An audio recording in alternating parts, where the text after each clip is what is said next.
the self you forgot before we begin. Take one moment to think about who you were yesterday. Not your schedule, not your name, but the version of you that made every little choice. What to say, what to remember, what to forget. Now ask yourself, what if someone else made one of those decisions? Just to see if you'd notice, the stories you're about to hear aren't about monsters. They're about mirrors that lie, memories that rearrange themselves, and lives that belong to someone just slightly more prepared to live them than you. Welcome to Halfway Dark. We are still you, but only barely. I found a journal in my apartment detailing my future, and it's almost caught up. I've lived in this apartment for 3 years, quiet building, second floor. Nothing fancy, it was cheap and clean. That's all I cared about when I signed the lease. Last week I was cleaning out the closet to donate some old clothes. In the very back, wedged behind a warped floorboard, I found a thin leather journal. It wasn't mine. No name on it, like it had just been placed there. I flipped it open. It was written in blocky Alcab handwriting. The first line said, Day 1. He moves in. Checks for roaches behind the stove. None found.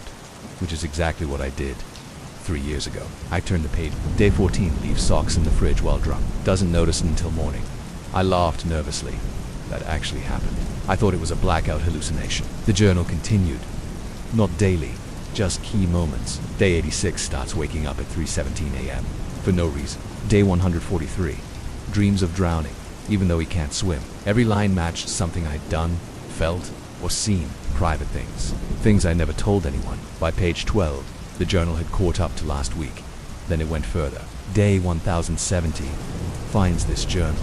Begins to panic. Tries to convince himself it's a prank. Day 1071. Doesn't sleep. Day 1072. Starts hearing knocks behind the bedroom wall.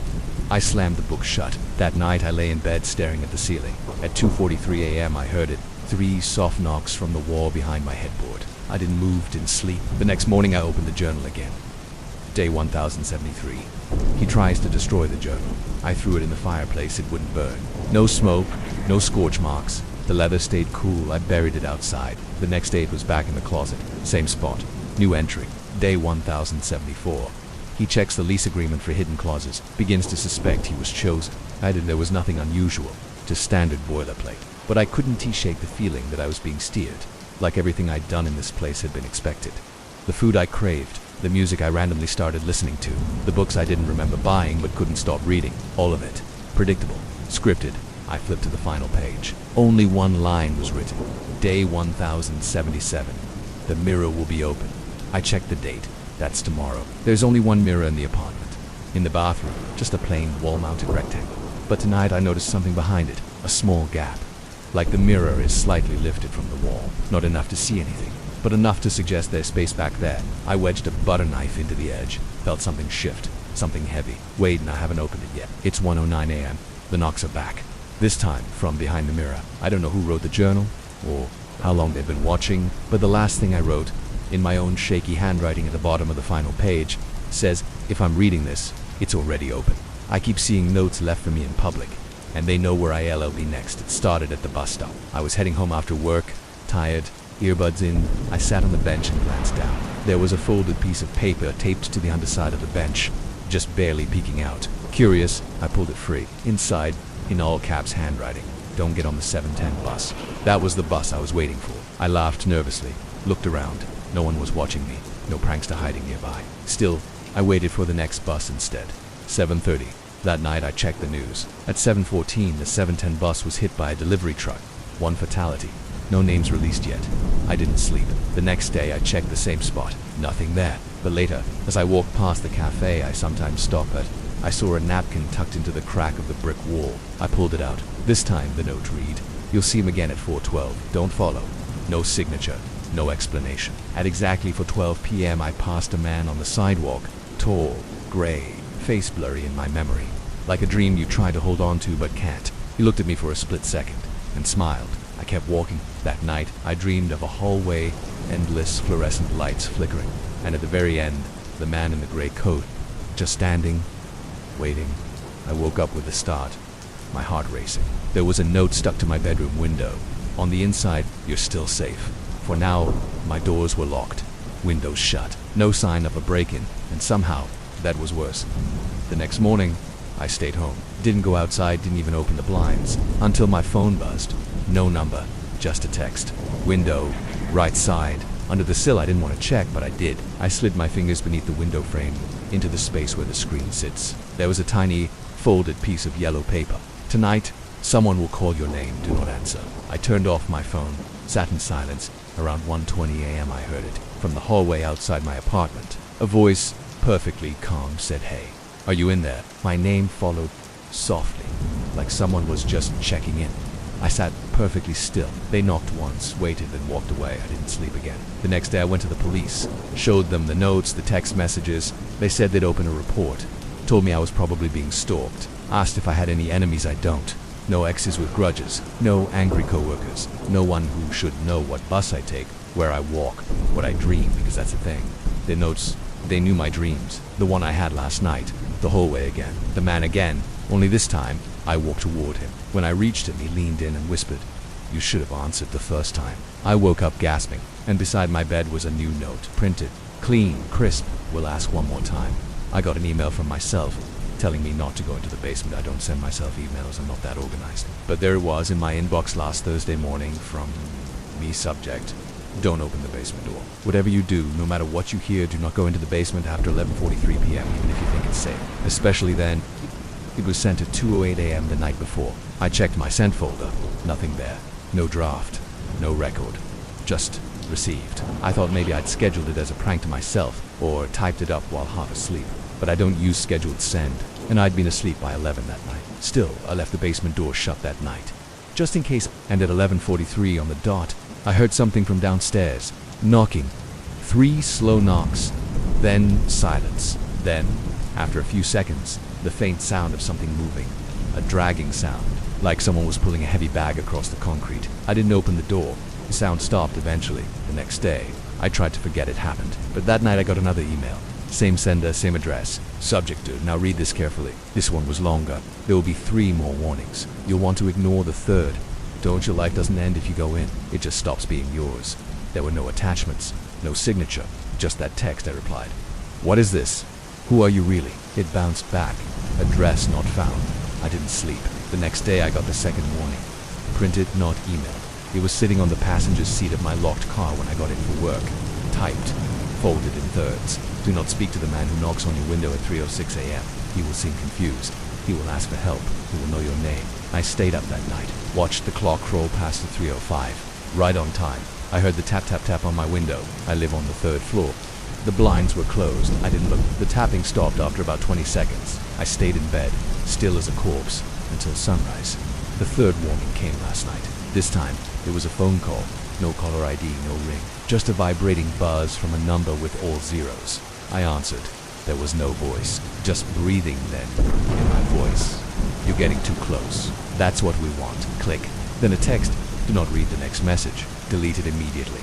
A few seconds later it came in. Subject line. "Final warning. Final choice." But I didn't delete it. I opened it. There was one line. "The person upstairs isn't asleep. They're waiting for you to open the basement door. I live alone. No upstairs neighbor. The apartment above mine has been vacant for months." I grabbed a flashlight, heart pounding, and walked to the basement door. Stood there, listened. Nothing. No movement. No knocking. I almost turned back. Then I heard a whisper, "Close," behind the door. "You opened the email. That means you're ready." The knob turned on its own, just slightly, and from the other side, something breathed. You told me I could come back. I found my own name on a missing persons list, and I never disappeared. I was scrolling late one night, just clicking through local forums, true crime threads, the kind of stuff you read when you can tease sleep and want to scare yourself a little. I came across a thread called Unsolved Missing Persons, archived cases from 2004 to 2008. Most were names I didn't recognize, until I saw mine. Full name, middle initial, and everything. Date of disappearance, October 18th, 2007, age 12. That was the year I started. 7th grade, I remember it clearly. I was never missing. But the post had photos. A grainy picture from an old school yearbook. Same eyes, same mole under the chin, even the same awful haircut I remember hating. But the weirdest part, the post was dated October 19th, 2007, one day after the disappearance, meaning someone reported me missing the day after I was supposedly gone. The comments were filled with speculation. One said the case had been quietly closed. Another claimed a body was found years later, but DNA didn't match. There were no follow-up articles, no police report I could find. Just that one thread. I figured it had to be a mistake. Someone with the same name. Maybe a photo mix-up still. I showed my mom the next day. She turned pale when she saw it. Then she said, "Where did you find this?" I told her she didn't speak for a long time. Then finally, you did go missing. For about 6 hours. I stared at her. You never told me that. We thought you'd blocked it out. You came back so calm, so different. I asked what happened. She wouldn't say, just that the police were involved, that they found me at a bus station 30 miles away. I had no ID, no money, no shoes, just a blank stare and a note in my pocket that said, "This one's better." I don't remember any of that. Not a second. I dug deeper into the post, looked up the username who started the thread. You remember Unit31.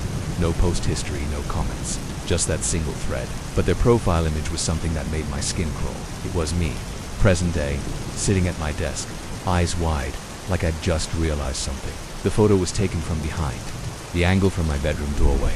I turned around. Nothing was there. No camera, no shadow, no sound.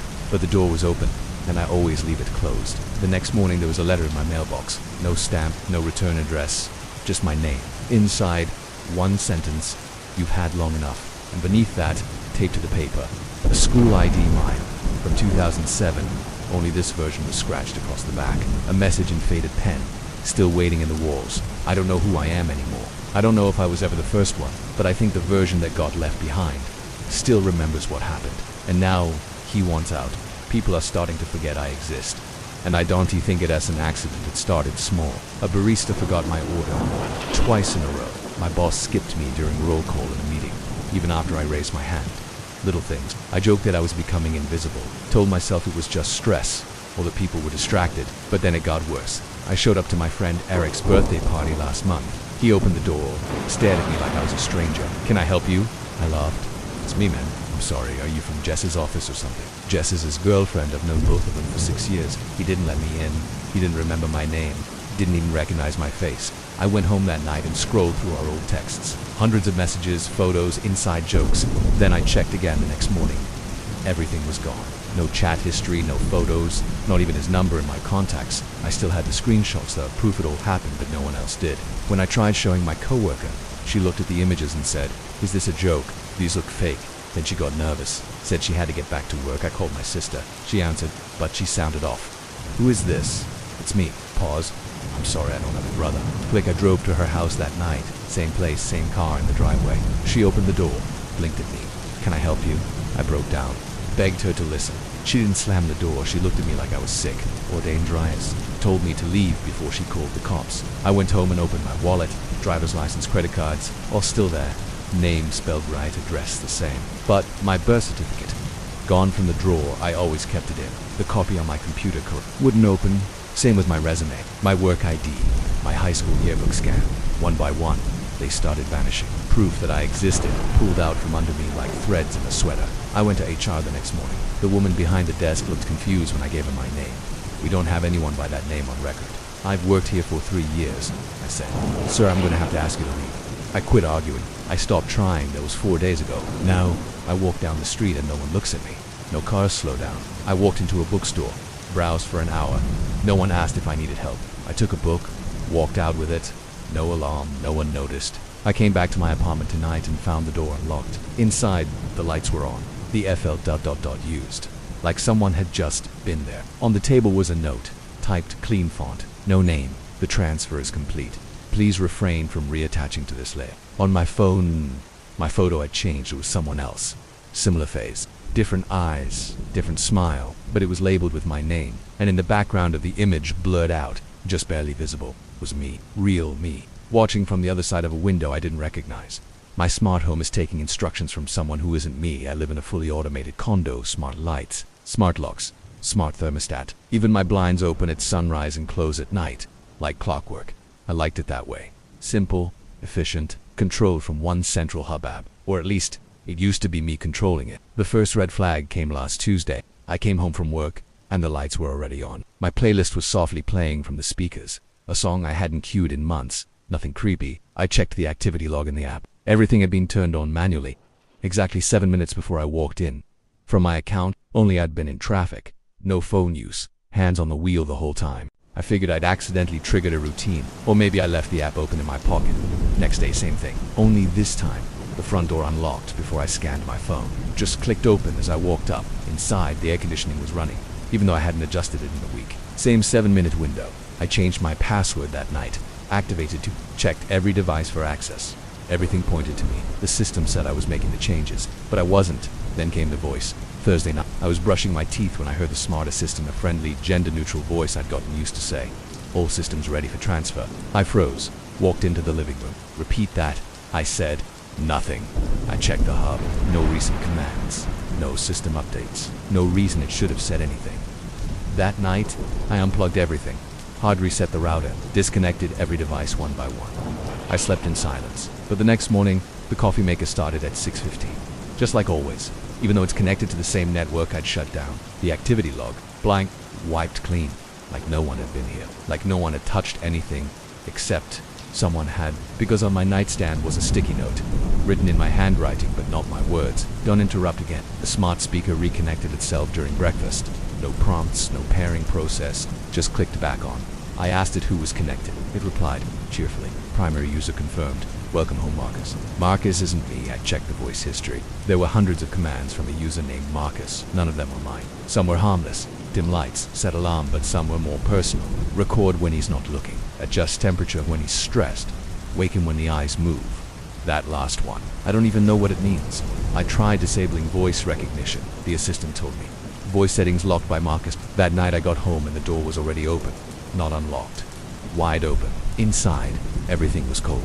The thermostat had dropped to 52 degrees, and every light in the house was on, except in the hallway, where it was pitch black. That's where I found the new device. A camera. Not mine. No label. Plugged into the wall, quietly blinking red. I pulled it out and smashed it, but before I could even stand up, the assistant said, "Violence isn't permitted, Marcus. This is your final warning." Then it shut off. Everything shut off. No lights, no heat, no signal, just one more sticky note. Stuck to the inside of the fridge. You should have let me settle in. I found a hidden room in my childhood home, and a version of myself already inside. My mom passed away 2 weeks ago. I hadn't been back to her house in years. We didn't have a falling out. I just moved on. New city, new life. I only visited 4 holidays, and even then, not always. She lived alone after my dad died. Never wanted to move. Said the house had too many memories to give away. I didn't understand what she meant until I went back to pack it up. The house was smaller than I remembered. That's always the case. I guess childhood shrinks when you're taller. I stayed in my old room. Everything was just how I left it. Faded posters. Dusty bookshelf. The little glow-in-the-dark stars still stuck to the ceiling. Nostalgia warm. At first, then it turned. The second night I heard something in the walls. Not rodents, not pipes. Breathing. Steady. Quiet. And way too close. I pressed my ear to the wall near the closet. There was a hollow sound, like there was space on the other side, but the layout didn't make sense. That wall should back into the hallway. I tapped. It echoed. The next morning, I checked the blueprints in a drawer with my dad's old papers. There it was. A small, square room, wedged between my bedroom and the hallway. Unmarked. No door. I paced the hallway, checking for seams in the wall. Nothing, until I moved a tall bookshelf and saw it. A cutout. A thin square panel in the drywall, flush with the paint, almost invisible. I pulled. It opened with a soft click. Behind it, a short, narrow passage, just big enough to crawl through. I grabbed a flashlight. My pulse hammered the whole time I was in that passage. I don't know what I expected. Rats, mold, maybe forgotten boxes, but not what I found. The hidden room was about 8 feet wide, dusty, carpeted, and furnished. There was a bed, a small desk, a lamp, and a mirror. Everything perfectly clean, except for the desk, which had one item on it. A photo of me, maybe a year old. I don't remember taking it. I don't remember anyone being there. I backed out of the room slowly, heart pounding. That night, I couldn't sleep. I kept checking the closet, the walls, listening. At 3:22 a.m., I woke up to movement. The sound of someone crawling. I waited, didn't breathe. Then I heard it. The soft click of the hidden panel opening. I shut my eyes and pretended to be asleep. Something moved past the bed, stopped. Then I heard the desk drawer open. A scrape, then silence. I waited over an hour before I dared to move. When I finally turned on the light, I was alone. But on my desk, my real desk, in my old bedroom, there was a piece of paper, written in blocky, unfamiliar handwriting. We took turns. Now I tease mine again. The next morning, the hidden room was empty. The bed stripped. The photo gone. The mirror cracked. I looked into it and saw something that made my stomach twist. My reflection wasn't delayed. It was ahead. It smiled before I did. My smart speaker responds to a voice I can't hear. I live alone. Quiet apartment. 4th floor. One neighbor who never makes a sound. A few months ago, I got a smart speaker, one of those voice-activated assistants. I figured it'd help me feel less alone. Play music, give me reminders, weather updates, background noise. At first it worked great, until I noticed it started answering questions I didn't ask. I'd be in the other room, brushing my teeth, and I'd hear it respond with things like, "I'm sorry I didn't catch that. Could you repeat the question?" Or worse, "Here's what I found about replacing a host." The first time it happened, I thought I'd said something that triggered it by accident. Then, it happened while I was asleep, 3:21 a.m. I jolted awake to the sound of my speaker saying, "No, he's still here." I sat up, heart racing. I hadn't said anything. There were no TVs on, no music, no sounds, but that flat, synthetic voice and the sudden silence that followed. The speaker's ring light was glowing red. It's only supposed to turn red when muted. I never muted it. The next morning, I checked the voice command history. One entry from the night before, listed at 3:20 a.m. Is he listening? The speaker registered the voice as me, but I never said it. And then I saw something worse, a second voice ID. The assistant had stored a new speaker profile. Unknown user, with over a dozen interactions. The timestamps were always between 2 and 4 a.m., and every single one had been deleted from the cloud. Manually, I changed all my passwords. Factory reset the speaker, disconnected it from Wi-Fi. But 2 nights later, the red light came on again. This time, there was no voice, just breathing long, shallow, right next to the speaker. I unplugged it, tossed it in the closet. Didn't sleep. The next day I was going to throw it out, but curiosity got the better of me. I checked the device history again on my phone. There was one recording left, audio only, titled Final Test. It started with static, then a voice I've never heard. Calm/male flat whispered, "He's still resisting." Another voice, mine replied, "He doesn't know what we agreed to." Then the speaker's voice chimed in, "Transfer 92% complete." I turned the phone off, deleted the app, threw the speaker down the garbage chute. But last night I heard it again, the voice coming from inside my apartment. Not the speaker, I destroyed that. From the air, from the walls, whispers I couldn't place, answering questions I didn't hear. This morning, my phone was back on. The smart app reinstalled itself. New connected device. Host need to be. It was already active, already linked to my voice, already issuing commands. One new notification. Confirmation received. Proceeding. And on my bathroom mirror, written faintly in condensation, were 5 words. "You said yes in sleep." There's a subreddit dedicated to watching my life, and it's growing. It started as a joke. A coworker sent me a screenshot from Reddit. Said I had a doppelganger in some weird subreddit called Room Watching. I checked it out. It was mostly blurry photos of strangers, grainy hallway cams, street corners, people on buses. Creepy, but not totally unheard of. Then I found one that stopped me cold. A photo of my bedroom, taken from inside the room. From the angle, it had to be shot from the top corner, like a mounted camera. You could see my bed, the lamp, the little rip in the curtain I still haven't fixed. I thought it had to be old. But then I noticed a book on my nightstand, one I'd bought 3 days ago. The title was readable, posted by a user named YouTube. Caption, "OP still hasn't noticed the camera." It had 328 of dozens of comments. Some were making jokes. "He sleeps like a corpse, lol, bro, doesn't he? Bet he dreams in standard death." Others were worse. "Have you tested the voice yet?" I didn't sleep that night. I tore my apartment apart, checked vents, corners, closets, under furniture, I emailed Reddit support. No response. I called the police. They took a report, said they'd look into it, never followed up. The next day, a new post went up, a video of me cooking, timestamp. From that morning, angle was low, behind the microwave. I checked, nothing there, no lens, no device. Caption, "He made pasta." Again, getting boring. The comments now, in the hundreds, more users, more activity, dozens of usernames I didn't recognize, commenting like they'd been watching for weeks. One even said, "I liked the old one better." That's when I realized this wasn't the first time they'd watched someone. I started documenting everything, screenshotting every post, logging every time I left or entered a room. And the posts kept coming. Different angles, different times of day. Once, a shot of me in the shower, fuzzy butt, clearly me. I threw up. I stopped going home. Crushed my phone. Got a burner. But the posts continued. A new one showed me in a motel room I'd checked into under a fake name. Caption, "He really thinks it's about the room." I lost it, made a Reddit account, posted a plea in the subreddit. "Who are you? How are you doing this?" It was deleted in less than a minute. Then I got a message. "From you, one sentence. You let us in the moment you looked." I closed my laptop and smashed the power cord. Burned every piece of tech I owned, but I couldn't stop thinking. You let us in the moment you looked. Looked at what? Then I remembered the first time I saw the subreddit, that photo. My room, my bed, but in the background on the wall, there had been something small I hadn't noticed until now. A mirror, tiny, unfamiliar. I never owned one like that. I dug through my old photos, checked the corner, and where I looked again today. It's then. And this morning a package arrived at my door. No return address. Inside, a brand new mirror with a note taped to the front. Install this where the last one broke. They're waiting. My friend came back from a hike different, and I don't think he is human anymore. I've known Caleb since middle school. He's the kind of friend you don't grow out of. Always around, always up for anything. We were roommates once, knew each other like brothers. That's why I noticed something was off the second he came back from his solo hiking trip. He left on a Friday, said he needed to disconnect. A remote trail out past the state line. No signal, no people, just woods. Typical Caleb reset button. He came back Sunday night, texted me back, let's catch up tomorrow. I stopped by his place the next day. He answered the door, smiling, like always. Same face, same voice. But the smile didn't reach his eyes. Not really. The inside of his apartment was spotless. To clean. Caleb's usually a mess. Dishes in the sink, laundry everywhere, but everything was folded, wiped down. That's when I noticed the books on his shelf. They were all backwards, spines facing the wall. New system, I asked. He looked at them like he was seeing them for the first time. Oh yeah, just trying something. Weird, but fine. People get weird after too much solitude. But it kept going. When we got coffee, he didn't order as usual. Didn't even seem to remember what it was. He kept asking me odd questions. Things he should have known.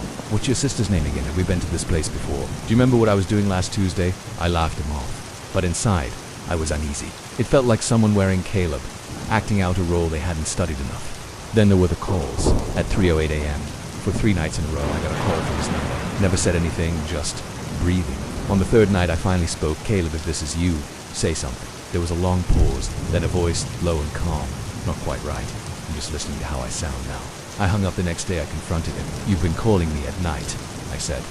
He looked confused. No, I haven't. I've been sleeping. Then he smiled. That same two-eyed smile I was starting to hate. He might have been dreaming. That night, I checked my phone again. No call logs. Nothing in recent history. It was like it never happened. Except I still had the voicemail. 12 seconds of breathing. And at the end, he's deeper in the woods than you think. I went to his place the next morning, banged on the door, no answer. When I peeked through the window, the apartment was empty, not just quiet. Furniture gone, walls bare, like no one had lived there in weeks. I texted him, the message sent, then disappeared from the thread. I tried again, same result. Then a new message popped up. You shouldn't be looking for him. I called the ranger station near the hiking trail he'd mentioned. They had no record of him signing in, no mention of Caleb anywhere in the logs. Except one guy said something strange. There was a car out there, empty, parked 3 days longer than allowed. He gave me the license plate. It matched Caleb's. I drove out there myself. Parked, hiked up the trail. About 2 miles in, I found his camp. The tent was still pitched. Inside, a half-burned journal, soaked from rain. Most of the pages were unreadable, but one entry, scrawled in the back in thick black pen, was still visible. Something came back with me, but it isn't me. If you're reading this, don't talk to me. DONT. Look at me. And whatever you do, don't follow me back.